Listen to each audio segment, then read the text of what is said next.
अगर आपने लोन ले लिया ना तो आपकी रातों की नींद हराम हो जाएगी, चैन से कभी सो नहीं पाओगे। कुछ ऐसा ही बोलते हैं ना आपके घर वाले या आपके बड़े, जब भी आप उनसे लोन लेने की बात करते हो। लेकिन जब भी मैंने किसी अमीर आदमी की हिस्ट्री उठा के देखी है तो मैंने देखा कि उसने इतने सारे लोन अपनी पूरी लाइफ में लिए हैं जिसने उसको इतना बड़ा आदमी बना दिया। यानी कि करोड़पति बनने के लिए लोन लेना तो बहुत ज़रूरी है, लेकिन सब लोग बोलते हैं लोन खराब है। तो लोन के एक्चुअल में हमको लेना चाहिए या नहीं लेना चाहिए, जानेंगे इस वीडियो में। नमस्कार दोस्तों, मैं रोहित जैन आप सबका स्वागत करता हूं अपने YouTube channel rupees with Rohit में।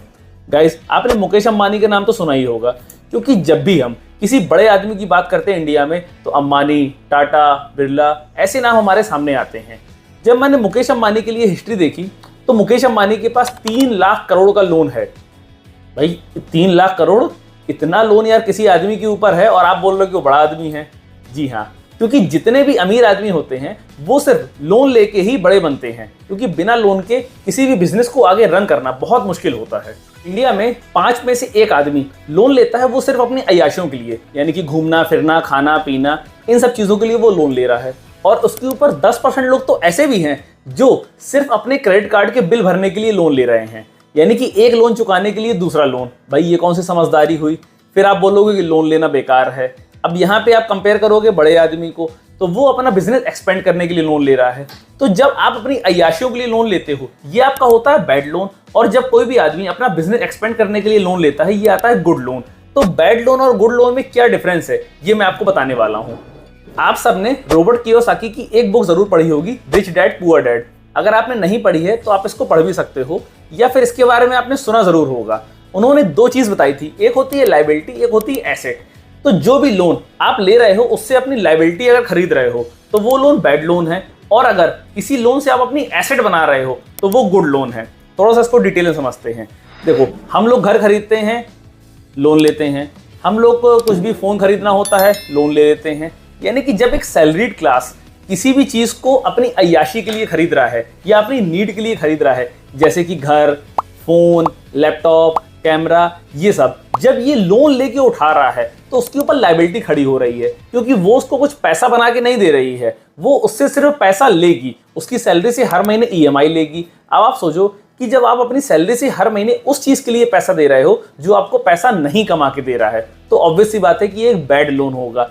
इससे क्या होगा, इससे आप एक तो अपनी जॉब में फंस जाओगे, आप वहां से निकलने का कोशिश भी नहीं कर पाओगे, क्योंकि आपके ऊपर एक लोन खड़ा हुआ है। और वो लोन ऐसा नहीं है जो आपको पैसिव इनकम जनरेट करके दे रहा है, वो लोन ऐसा है जो आपके ऊपर एक लायबिलिटी बन चुका है। आपको मजा तो आया फोन खरीदने में, कैमरा खरीदने में, अपनी लाइफस्टाइल जीने में, लेकिन उसके लिए एक बैड लोन आपने अपने सर पे चढ़ा लिया, जिसको अब आप पे करते रहोगे। अब समझते हैं कि गुड लोन क्या होता है। देखो, जो भी लोन आपकी एसेट बनाए वो गुड लोन है। एसेट कैसे, यानी कि जिस चीज से आपको पैसिव इनकम आने वाली है। सपोज करिए कोई रियल एस्टेट है जिसको आप खरीद के आगे उस पर किराएदार रखेंगे, वहां से आपको रेंट आएगा, या शेयर्स हो गए जिसपे आपको आपकी लोन की ईएमआई से ज्यादा प्रॉफिट होगा। ये सारी चीजें गुड लोन की कैटेगरी में आती हैं। यानी कि गुड लोन ऐसा लोन है जिससे आप कुछ भी खरीद रहे हैं उससे आप कुछ ना कुछ इनकम जनरेट कर रहे हैं, जो कि आपकी मंथली इनकम में ऐड होगा। अब इससे देखो होगा क्या कि लोन तो आपने लिया, आपने उससे पैसिव इनकम जनरेट की। अब जो आपके पास पैसिव इनकम आ रही है उसी इनकम से आप उसकी ईएमआई चुका सकते हो। सपोज करिए कभी कभी ऐसा भी होता है कि आपके पास ईएमआई ज्यादा है लेकिन पैसिव इनकम उससे कम आ रही है, लेकिन कहीं ना कहीं उसकी वैल्यू भी आपकी बढ़ रही है। तो एट ए टाइम जब आप लास्ट में जाओगे ना और देखोगे तो वो जो पैसिव इनकम है ना, वो कहीं ना कहीं आपके उस लोन को चुका देगी। इससे क्या होगा कि आगे चल के आपके पास एक नई एसेट बन गई, उससे आपको रेगुलर पैसिव इनकम आने लगी, और आपकी जो रेगुलर इनकम थी वो चलने लगी। अब ये पैसिव इनकम आपकी रेगुलर इनकम पे जुड़ जाएगी। अब इसके बाद आप फिर से इस पे आगे बढ़ सकते हो, एक इसी तरीके का लोन और लेके एक नई एसेट खरीद सकते हो, जिससे आपको फिर से पैसिव इनकम आने लगे। लेकिन गाइस, पता है क्या समस्या ये आती है कि भाई छोटे लोगों को लोन कौन देगा। जब आप मिडिल क्लास लाइफ में आते हो ना, तो मिडिल क्लास आदमी के लिए लोन लेना बहुत टिपिकल काम हो जाता है। लेकिन उससे भी ज्यादा टिपिकल काम ये होता है कि बाई चांस आपको लोन मिल भी गया ना, तो आप पैसा कहाँ पे लगाओ। क्योंकि है क्या कि आपकी रिस्क टेकिंग कैपेसिटी अलग है। जो एक बड़ा आदमी है, बड़ा बिजनेसमैन है, उसकी रिस्क टेकिंग कैपेसिटी अलग है। यानी कि आपको इस चीज को समझना पड़ेगा कि आप कैसे उसके बराबर से compete कर सकते हो। आप ये नहीं कर सकते कि जहां वो पैसा लगा रहा है वहीं मैं पैसा लगा दूं। चलिए एक बहुत ही सिंपल एग्जांपल से समझते हैं। सपोज करिए आपने अपने किसी बिजनेस में 10 लाख रुपए लगाया हुआ है और आप उससे 30-40 हज़ार रुपए रेगुलर इनकम ले रहे हो, ठीक है। अब आपको सबसे पहले ये देखना है कि क्या उस बिजनेस में और पोटेंशियल बचा हुआ है, कि अगर मैं इस बिजनेस में 10 लाख रुपए और लगा दूं तो क्या मेरी इनकम डबल हो जाएगी। डबल ना है सही, लेकिन अगर 70% 80% का डिफरेंस भी आ रहा है, यानी कि अगर आप 10 लाख में अगर 30 से 40 हज़ार रुपए कमा रहे थे और 10 लाख रुपए और लगाने के बाद आप 50 से 60 हज़ार रुपए भी कमाते हो ना, तो आपको वो पैसा लगा देना चाहिए। आपको तुरंत लोन लेना चाहिए, कंपेयर टू आप कोई ऐसा लोन लो जो आपके ऊपर लाइबिलिटी बन जाए। क्योंकि यार देखो, जब आपके पास रेगुलर इनकम रहेगी ना, तब आप उससे पैसिव इनकम जनरेट कर पाओगे। अगर आपके पास रेगुलर इनकम ही नहीं रहेगी तो आप पैसिव इनकम कैसे कमाओगे। तो सपोज करिए कि आप 10 लाख का लोन लेते हो अपने ऐसे किसी बिजनेस पे जिसका आपको पोटेंशियल बढ़ाना है। अब 10 लाख का लोन अगर आप 10% पे भी ले रहे हो, तो जो उसका मोटा मोटा ब्याज आएगा ना, वो 10,000 रुपए के आसपास आएगा मंथली।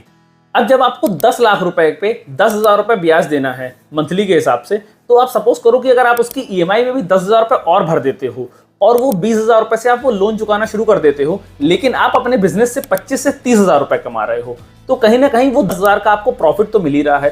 प्लस धीरे धीरे जब वो लोन आपका खत्म हो जाएगा तो आपकी जो मंथली इनकम हो जाएगी वो 50-60 हज़ार रुपए 70,000 रुपए हो जाएगी। अब देखो, ये आपकी प्राइमरी इनकम बन गई। अब आपने जो लोन लिया, उस लोन को आपने उसी बिजनेस से चुका दिया, आपको कोई अलग से घर से पैसा नहीं देना पड़ा। तो ये बात होती है बिजनेस के पोटेंशियल की। बड़े आदमी सिर्फ यही करते हैं, जो भी आपको बड़े बड़े करोड़पति मिलेंगे, अंबानी अदानी, वो यही मिलेंगे। वो क्या करेंगे कि वो एक ऐसा बिजनेस अडॉप्ट करेंगे या वहां पर पैसा लगाएंगे जहां से उनको पैसिव इनकम होगी। उस पैसिव इनकम से वो ईएमआई चुका देंगे। उसके बाद जैसे ही उनका लोन पूरा खत्म हो जाएगा, उस बिजनेस के वो मालिक बन जाएंगे। अब बिजनेस के मालिक बनने के बाद उससे जो इनकम उनके पास आ रही है वो उनकी प्राइमरी इनकम बन जाएगी और फिर वो किसी एक नए बिजनेस में जाएंगे। तो आपको भी यही करना है। अगर आप बिजनेसमैन हो तो सबसे पहले आपको अपने बिजनेस का पोटेंशियल देखना है। अगर आपके बिजनेस में और पोटेंशियल बचा हुआ है तब तो आप उस पर पैसा लगाओ। अगर आपके बिजनेस में पोटेंशियल नहीं बचा हुआ है, आपने 20 लाख रुपए उस पर लगा दिया, अब आपके पास रेगुलर 50-60 हज़ार रुपए आ रहा है, इसके बाद आप उसमें और भी पैसा लगा दोगे तो आपको उसकी इनकम आपकी नहीं बढ़ने वाली है। तो फिर आप उस पर इतना टाइम देना बंद कर दो, फिर आप दूसरे बिजनेस की तलाश करो। जी हाँ, आप समझो कि जो बिजनेस ऐसा हो चुका है कि अब इसमें मैं और पैसा लगाऊं या फिर नहीं लगाऊं, लेकिन मेरी ये इनकम सेफ है, ये मुझे इनकम मिलती रहेगी, ना इससे कम होगी ना ज्यादा होगी, तो फिर उस पर आप अपना इतना कीमती समय क्यों बर्बाद कर रहे हो।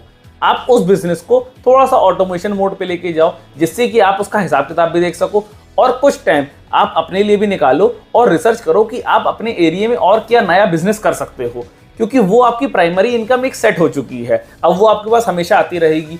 अब उस प्राइमरी इनकम को आप दूसरे बिजनेस में थोड़ा सा रिस्क लेके भी लगा सकते हो, क्योंकि वो आपके पास एक फिक्स अमाउंट आ रहा है। जब आप थोड़ा सा रिस्क लोगे, थोड़ा सा लोन लोगे, नया बिजनेस सेटअप करोगे, तब आपके पास फिर से पैसिव इनकम जनरेट होनी शुरू हो जाएगी। और जैसे ही उस लोन को आप उसी इनकम से खत्म कर दोगे तो आप फिर से प्राइमरी इनकम आपकी बढ़ जाएगी। आपके पास फिर ऑप्शन होगा आगे दोबारा इन्वेस्टमेंट करने का। आप अपनी हमेशा फर्स्ट प्रायोरिटी में रखिए कि आपको अपनी प्राइमरी इनकम को बढ़ाना है, क्योंकि प्राइमरी इनकम जब बड़ी होगी ना, तभी आपकी पैसिव इनकम बड़ी होगी। उसके लिए आपको इन्वेस्टमेंट करना है और सबसे बड़ा इन्वेस्टमेंट आपको खुद के ऊपर करना है। और गाइस, ये भी जरूरी नहीं है कि आप कोई नया बिजनेस ढूंढ के लाओ। देखो, इंडिया में इतने सारे लोग हैं और डेली अगर आदमी सोचेगा तो कितने करोड़ आइडिया रोज हो जाएंगे। तो बहुत ज्यादा इसके पीछे मत भागो कि मुझे नया बिजनेस स्टार्ट करना है। एक बुक है copy cat marketing. Copy cat marketing में मैंने ये पढ़ा था कि जब भी आप कोई बिजनेस देखते हो, यानी कि बड़े से बड़े बिजनेस कॉपी करके ही खड़े हुए हैं, उसका रीजन क्या है। देखो, जब आप किसी बिजनेस को कॉपी करते हो ना, तो आप उसका सिर्फ आइडिया चुराते हो, लेकिन उस पर टेक्निक आप अपनी यूज करते हो। जरूरी नहीं है कि आप उसका पूरा बिजनेस चुरा रहे हो तो उसका आइडिया के साथ साथ उसकी टेक्निक भी चुरा लो, नहीं। आप बिजनेस का आइडिया दूसरों से ले सकते हो। बिजनेस का आइडिया दूसरों से लेने के बाद आप उस बिजनेस को अपने तरीके से रन कर सकते हो। जब आप उसको अपने तरीके से रन करोगे, आप समझोगे इस बिजनेस को मैं और कितनी बेहतर तरीके से चला सकता हूँ। क्योंकि हमको एक आदत है, हमको दूसरों को एडवाइस देने की बहुत अच्छी आदत है कि यार तुमने अगर अपने बिजनेस में ऐसा किया होता ना, तो शायद ऐसा हो गया होता। इसी चीज को आप अपने ऊपर लागू कर सकते हैं कि जब भी आप कॉपी कैट करके किसी का बिजनेस आइडिया उठा रहे हैं, उस पर पैसा लगा रहे हैं, तब आप क्या करोगे, आप उस पर अपनी टेक्निक लगाओगे। जब आप अपनी टेक्निक लगाओगे तो कहीं ना कहीं वो आपको बेनिफिशियल रहेगी। तो इसीलिए मैं आपसे ये बिल्कुल नहीं कह रहा हूं कि आप पैसिव इनकम के लिए करोड़ों रुपए का लोन ले लो और शेयर मार्केट में पूरा पैसा जाके डंप कर दो, क्योंकि गाइस शेयर मार्केट भी क्या है ना, एक धंधा ही है। तो आपको लोन लेना है, लोन लेके उसको ऐसी जगह इन्वेस्ट करना है जहां से आपको पैसिव इनकम आ सके। ये नहीं करना है कि आपका पैसा कहीं फंस जाए। तो गाइस, समझदार बनिए और इस चीज को दिमाग में रखिए कि आपको लोन का पैसा पैसिव इनकम में लगाना है, ना कि ऐसी जगह लगाना है कि जहां से आपकी लायबिलिटी बढ़ जाए और वो लायबिलिटी आपको धीरे धीरे खत्म करती जाए। यानी कि लायबिलिटी लेके आप कितना झेल पाओगे और वो धीरे धीरे आपका पैसा खत्म करती चली जाएगी। जो आपकी प्राइमरी इनकम है वो भी उस पर खत्म होती चली जाएगी। तो इसीलिए गाइस, जितने भी बड़े आदमी होते हैं ना, जो करोड़पति बनते हैं, अरबपति बनते हैं, खरबपति बनते हैं, वो सब लोन लेके ही बनते हैं। अब आपको इस वीडियो में समझ में आया होगा कि वो लोन का यूज कैसे करते हैं, गुड लोन बैड लोन क्या होता है, ये भी आपको क्लियरली समझ में आ गया होगा। तो गाइस, इस वीडियो को ऐसे लोगों के साथ शेयर करिए जो बैड लोन लेके अपने ऊपर लायबिलिटी चढ़ाते जा रहे हैं, लेकिन गुड लोन लेके अमीर नहीं बनना चाह रहे हैं। और इस वीडियो को लाइक करिए और मेरे चैनल को सब्सक्राइब करिए। जय हिंद, जय फाइनेंस।